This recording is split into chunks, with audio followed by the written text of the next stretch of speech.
Want to check out some legit Margaux? Check it out next on Elite Wine TV. Hello everybody, welcome to Elite Wine TV. Hello everybody, welcome to Elite Wine TV.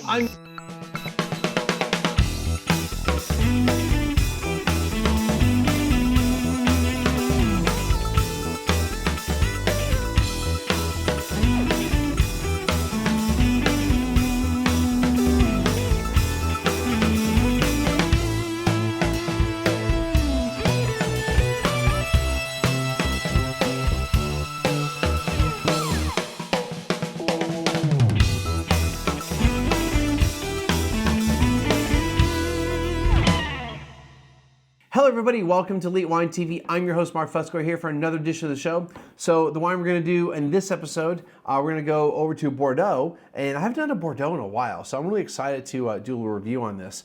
So this little bad boy is a 2016 Château des Eyrins, Eyrins, not Iran like the country, but Eyrins, so E-Y-R-I-N-S, not Eyrins.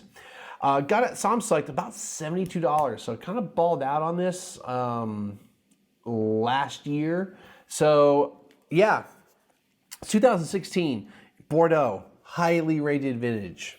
Not like classic, not like not like vintage of the century, but definitely. Let's do that. Forgot to do that. There we go. Before I got all the way through the whole cork. But definitely highly rated vintage. The 15 also, if you see the 15 out in the market, you should check that out. This wine is 70% Cabernet Sauvignon, 25% Merlot, 5% Petit Verdot. This is actually from the Margaux appellation of Bordeaux, which I can't remember the last time I had a Margaux. I actually don't know if I ever had a Margaux on the show. But yeah, they use about 50% new French oak when they're aging the wine. Do I have the? No, I don't have how long it's aged. So there's a husband and wife team. I don't know if it's Xavier or Javier. I don't know how they say it in French. And Julie Gonnet Mediville. They purchased the chateau in 2008 from Eric Grangeroux. And whose family were the cellar masters at Château Margaux for about 3 generations. So they have a 2.9 hectare, parcel with one, vineyard, and one parcel is sharing 2 borders with Château Margaux and then Château Palmer's across the street. So you're in kind of the high rent district here as far as soil, land, and terroir, so to speak. Xavier and Julie both own a boutique champagne house called, oddly enough, Champagne Gonnet Mediville in the Côte des Blancs, Les Ménil. So that one's always hard for me to pronounce. Les Ménil, M-E-S-N-I-L. It's like a Grand Cru area in Champagne, and if you ever see that, especially like, I don't know, Krug, drink that, especially if someone's paying for it. And then they also own Château Gilet, which is a Sauterne chateau, and they have about 3 more too. So I'll have a link to the website so you can check out all their properties that they have. So for this property, as far as the land, it's like a thin gravel and lime soil. They have about 40-year-old vines. Their roots really run deep in there. They're hand harvested, stainless steel fermentation, and they have about 3 weeks of maceration, so you can get some good extraction. It didn't have in the notes how long the aging is, but I would not be surprised if this is 12 to 24 months in oak. So let's check this bad boy out. So kind of a red fruited, just, first impression here. Almost like a cherry candy, almost like a cherry sour, Let's get a little bit farther into there. So I feel like the cherry is a little more overriding to everything else. but it really feels more red fruited than anything else. There's like a freshness to it. There's also like a florality to it. Yeah, it's like a red flower aromas coming through.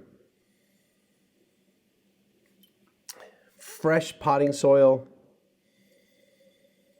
I mean, overall on the aroma, it smells like fresh, almost New World-like. It doesn't smell like stinky and poopy and earthy, that type of stuff. I mean, it's still pretty young. So we were talking at 16. I mean, Bordeaux's, they start hitting their stride with the whole earthiness a little bit later on. Not that you can't get it early, but you're going to get more of the fruit aspect than the earth aspect. And that's really just most wines as they age, they get earthier as they go along. But it smells fresh. Let's go ahead and get into the palate.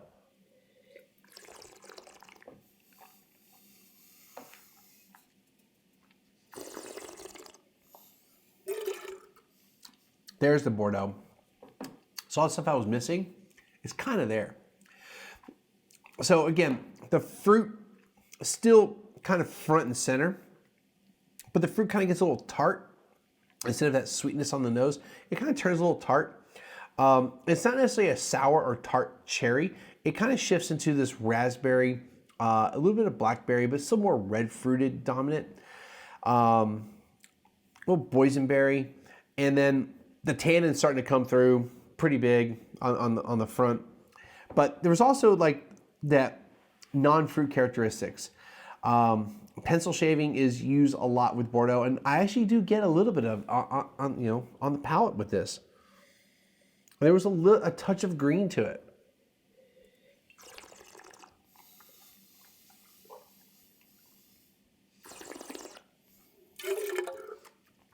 A touch of leafiness, touch of like fern, that type of stuff. Not like bell pepper, not pepper, but like a, not much herbaceous, but a greenness, like a leafiness to it.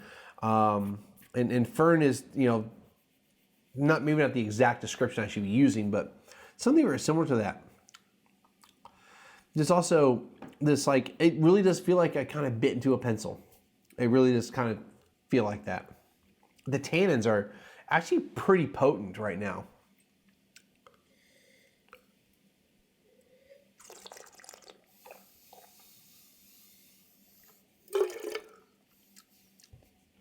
And there's this somewhat, not quite meat quality to it, but like a smoked ember a little bit. I mean, it's not super smoky, but there's like this ashiness to it. And I'm going to guess that this is not really high in alcohol because, if it is, it's really well integrated. Let's see here if I can find the alcohol on this. I mean, it has to be on here. 13%. So, I mean, definitely that medium alcohol, more classic, what a Bordeaux would normally be. We didn't get to the 14 and a half. I mean, it is definitely a well-made wine. I mean, this thing is, it's legit.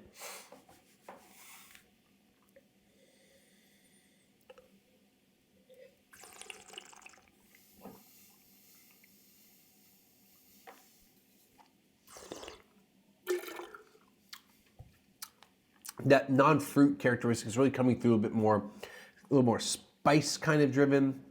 But, with 50% new oak, it's not like overwhelming though. I mean, it's well integrated. I'm not getting tons of toastiness or vanilla or cinnamon or baking spices. I'm not getting a ton of that. It's all like under the surface right now. I mean, in some ways it tastes a little New World, but the old world kind of like knocks on the door and goes, no, I'm really there. Just wait a few more years and I'm going to be busting through that door. So yeah, really delicious wine. I like this wine a lot. I mean, I should. It's not cheap. So yeah, if you find these guys, definitely check it out. The 16s are definitely a good buy, and you should probably age them. I mean, you could drink them now. I mean, we're getting to like this quality level. I mean, you could totally age them. 15s for sure, same thing. All right, so that's going to do it for this episode. Make sure you click everything you need to click. Tell your friends, to subscribe. If you haven't subscribed already, make sure you subscribe. Hit the little notification bell. Hit the PayPal link below if you want to help me with that advanced exam we're going to be taking here in a little bit. Help cover the cost of that trip. Or if you go to the website, there's a little PayPal. I think this over there. Little PayPal button over there somewhere, and friend me up on all the interwebs. And yeah, we'll see you again next time.